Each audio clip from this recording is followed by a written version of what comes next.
senator to order under the provisions of Rule 19. Mr. President. The Senator from Massachusetts. Mr. President, I am surprised that the words of Coretta Scott King are not suitable for debate in the United States Senate. I ask leave of the Senate to continue my remarks. Is there objection? Object. I appeal the ruling. Objection is heard. The senator will take her seat.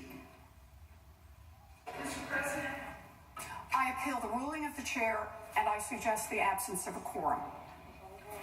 Will clerk will call the roll. Reading that letter out loud, according to Mitch McConnell, impugns Senator Sessions, and therefore I got gavelled and was forced to sit down, and I am not allowed to speak on the floor of the Senate. I'm not allowed to speak so long as the topic is Senator Jeff Sessions. Wow. I've been red carded on Senator Sessions. For more on this developing news, I'm joined by Joan Walsh and Jonathan Alter. Joan? It's unbelievable. I mean, to see her being told to sit down was almost painful. And the idea that a senator is above criticism, when you nominate a senator for a cabinet position, his colleagues cannot criticize him, is kind of crazy, kind of elitist. And were made about him. These were comments that came in the course of that unfortunate Senate nomination for judgeship, where he was rejected by a Republican Senate. So the idea that these words that moved a Republican majority Senate in 1986 are now not fit to be spoken, and she wasn't just prohibited from continuing that statement. She's prohibited from making any statement through the rest of the debate on Sessions. I just didn't know that was possible. I just think it's profoundly stupid of Mitch McConnell. I mean, what has he done? He's shown a light on the objections to Jeff Sessions as essentially a racist, that Coretta Scott King, who's still a revered figure in this country, brought up. Now the attention of the nation, or people who are interested in politics, is riveted on this. To use a cliche, the optics are horrendous, as they have been for the Trump administration so far. It's almost like the disease of bad optics is contagious, and now it's moved to Capitol Hill, where they are doing things that defy political common sense. And normally Mitch McConnell, what everyone thinks of him, is a smart operator.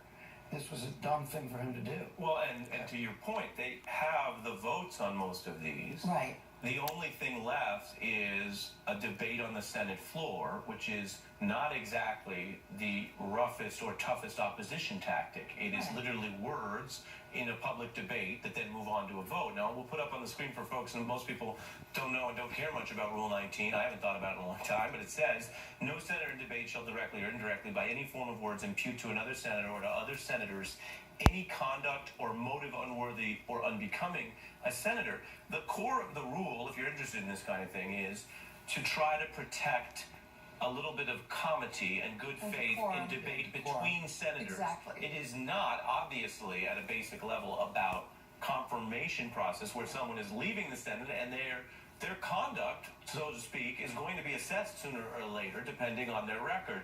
I want to share one more thing from Senator Schumer's office, which sent a late-night unusual blast. A lot of unusual things tonight. They say, quote, Senate Republicans have regularly flaunted Rule 19 in the past. Republicans never asked them to sit down. This is a clear case of selective enforcement. Only Senator Warren, accurately quoting from MLK's widow, provoked Republicans to action, Joan. Well, that's obvious, and the point that you raised, I'm not a lawyer, I'm not a scholar of the Senate, but it's clear that that is intended to keep us, certain boundaries around debate, and I can understand it, but it's not intended to be used in a situation like this. And an impartial president or a fair-minded president would have looked at these two senators, they're having a debate, and sided with Senator Warren, because that's not the way the rule was intended to be used. So, it is so interesting, because I'm not, sadly, because I think he should be opposed, he should be voted down, because of his racial past and his voting rights past, first and foremost. I'm not aware of a single Republican who's in danger of voting against him. I wish I could say it was different. Are you, John? No, and also think back a couple of years to when Ted Cruz and Rand Paul and other others were going at it on the Senate floor and Wackadoo. saying some pretty harsh things. As Senator Schumer indicated, Rule 19 has been honored in the breach a fair amount in recent years. So for them to choose this occasion Right. to shine a light on it in this way is perplexing. We would not be talking about this. It's not as if the attention of the world was riveted on the Senate floor tonight. Right. This was the last stages Right.